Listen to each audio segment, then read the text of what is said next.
السلام علیکم ورحمۃ اللہ وبرکاتہ، نحمدہ ونصلی علی رسولہ الکریم، اما بعد فاعوذ باللہ من الشیطان الرجیم، بسم اللہ الرحمن الرحیم۔ عید کی مناسبت سے ہماری آج کی گفتگو کا عنوان ہے اسلام میں کھانے پینے کے آداب۔ کھانا پینا انسان کی ضرورت ہے، لیکن عام طور پر عید کے موقع پر کھانے پینے کا کچھ زیادہ ہی اہتمام کیا جاتا ہے۔ اس کے بارے میں ہمارا دین ہمیں کیا سکھاتا ہے؟ سب سے پہلی بات تو کہ جو کھاؤ حلال ہو، پاکیزہ ہو، عمدہ ہو، صاف ستھرا ہو، اور پھر کھا کر اللہ کا شکر بجا لاؤ، شیطان کے طریقوں کی پیروی نہ کرو۔ ٹھیک ہے، شیطان کے طریقے نہیں تو پھر رحمان کے طریقے کیا ہیں؟ تو کھانے پینے کے معاملے میں ہمارا دین ہمیں کیا سکھاتا ہے؟ وہ کیا ادب آداب ہیں جو ہمیں ملحوظ خاطر رکھنے چاہیے تاکہ ہمارا کھانا پینا بھی عبادت بن جائے۔ تو آئیے دیکھتے ہیں نبی صلی اللہ علیہ وسلم نے ہمارے لیے کیا عملی مثال قائم کی ہے۔ سب سے پہلے تو یہ کہ جس رب نے ہمیں یہ سب کچھ دیا ہے، کھاتے وقت اس کو یاد رکھا جائے، اس کے نام سے کھانے کی ابتدا کی جائے۔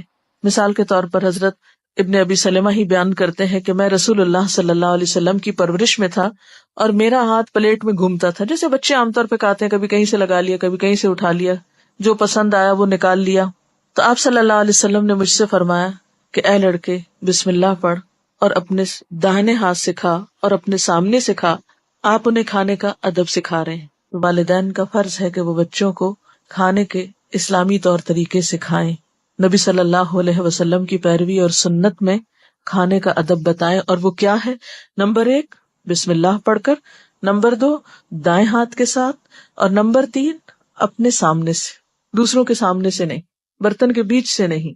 پھر اسی طرح حضرت عائشہ بیان کرتی ہیں کہ رسول اللہ صلی اللہ علیہ وسلم نے فرمایا، جب تم میں سے کوئی کھانا کھائے تو وہ بسم اللہ پڑھے، اگر کھانے کے شروع میں بسم اللہ پڑھنا بھول جائے تو پھر بسم اللہ اولہ و آخرہ پڑھے، یعنی درمیان میں کیا کہے کہ اللہ کے نام سے، کیونکہ وہی اول وہی آخر ہے، یعنی اول و آخر اللہ ہی کا نام ہے، اگر شروع میں بھول گئے ہیں تو بیچ میں اللہ ہی کا نام لے رہے ہیں۔ پھر اسی طرح ایک اور روایت میں آتا ہے، حضرت حذیفہ بیان کرتے ہیں کہ جب ہم کبھی رسول اللہ صلی اللہ علیہ وسلم کے ساتھ کھانا تناول کرتے تو ہم اس وقت تک اپنے ہاتھ کھانے میں نہ رکھتے جب تک کہ رسول اللہ صلی اللہ علیہ وسلم اپنا ہاتھ کھانے میں نہ ڈالتے۔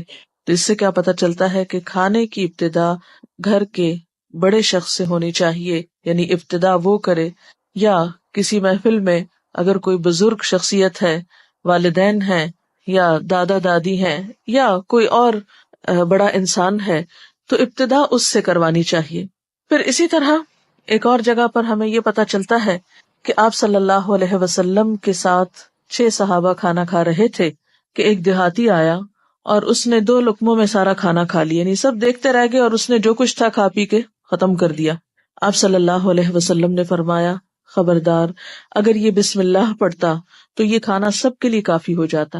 تو اس سے یہ بھی پتہ چلتا ہے کہ بسم اللہ پڑھنے سے کھانے میں برکت ہوتی ہے۔ پھر اسی طرح کھانا کھانے کے بعد جب دسترخوان لپیٹ دیا جاتا تو حضرت ابو امامہ بیان کرتے ہیں کہ آپ صلی اللہ علیہ وسلم دعا پڑھتے، الحمد للہ حمدا کثیرا طیبا مبارکا فیہ غیر مکفی ولا مستغنا عنہ ربنا۔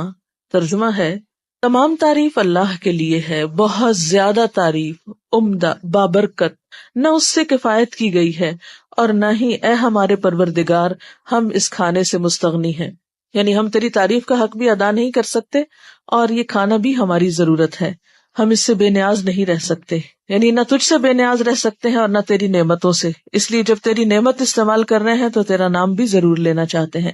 پھر اسی طرح ایک اور دعا بھی ہے، کھانے کے آخر میں پڑھی جا سکتی ہے، الحمد للہ الذی اطعمنا وسقانا وجعلنا مسلمین۔ اسی طرح ہم دیکھتے ہیں کہ نبی صلی اللہ علیہ وسلم جب کھانا کھاتے تو کھانے کے عیب نہیں نکالتے تھے، جو سامنے آتا کھا لیتے اگر پسند ہوتا، اور اگر پسند نہیں ہوتا تو خاموشی اختیار کرتے، کھانے میں نکتہ چینیاں نہیں کرتے، کھانے کے عیب نہیں نکالتے تھے۔ پھر اسی طرح اگر کبھی گھر تشریف لاتے، باقاعدہ سالن نہ ہوتا تو جو بھی چیز میسر آتی اسے کھا لیتے اور اللہ تعالیٰ کا شکر ادا کرتے۔ مثلاً حضرت جابر بیان کرتے ہیں کہ نبی صلی اللہ علیہ وسلم نے اپنے گھر والوں سے سالن طلب کیا، یعنی کھانے کے لیے. انہوں نے جواب دیا کہ ہمارے پاس تو صرف سرکہ ہے، ونیگر جس کو کہتے ہیں. آپ نے اسی کو منگوایا اور اس کے ساتھ کھانا کھانے لگے. کوئی اعتراض نہیں کیا، کوئی ناراضگی کا اظہار نہیں کیا، کوئی بھی ناشکری کے کلمات نہیں تھے. روٹی کو سرکے میں ڈبویا اور کھا لیا، اور فرماتے جاتے کہ سرکہ بہترین سالن ہے. یعنی معمولی سے معمولی چیز بھی ہو سامنے تو اس کی بھی تعریف کرنی چاہیے اور اس نعمت پر اللہ کا شکر ادا کرنا چاہیے. پھر اسی طرح بسا اوقات بہت سے لوگ مل جل کر کھانا کھا رہے ہوتے ہیں، تو اس میں خصوصی طور پر خیال رکھنا چاہیے کہ صرف اپنے ہی لیے اپنی پسند کی چیزیں نہ نکالی جائیں یا سمیٹی جائیں، بلکہ دوسروں کی رعایت رکھتے ہوئے کھایا جائے. پھر اسی طرح یہ کہ دائیں ہاتھ سے کھانے کا اہتمام جو ہے وہ بے حد ضروری ہے. ایک شخص نے کہا کہ میں دائیں ہاتھ سے نہیں کھا سکتا، تو آپ صلی اللہ علیہ وسلم نے اس پر ناراضگی کا اظہار کیا. یعنی اللہ تعالیٰ کا شکر ادا کرنے کے لیے یہ بھی ضروری ہے کہ کھانا کھاتے ہوئے سنت رسول صلی اللہ علیہ وسلم کا خیال رکھا جائے. اور اگر ہمیں بچپن سے کچھ ایسی عادتیں پڑ چکی ہیں تو ان خراب عادتوں کو بطور خاص اپنی زندگی سے نکال دیا جائے تاکہ ہمارا کھانا پینا بھی عبادت بن جائے.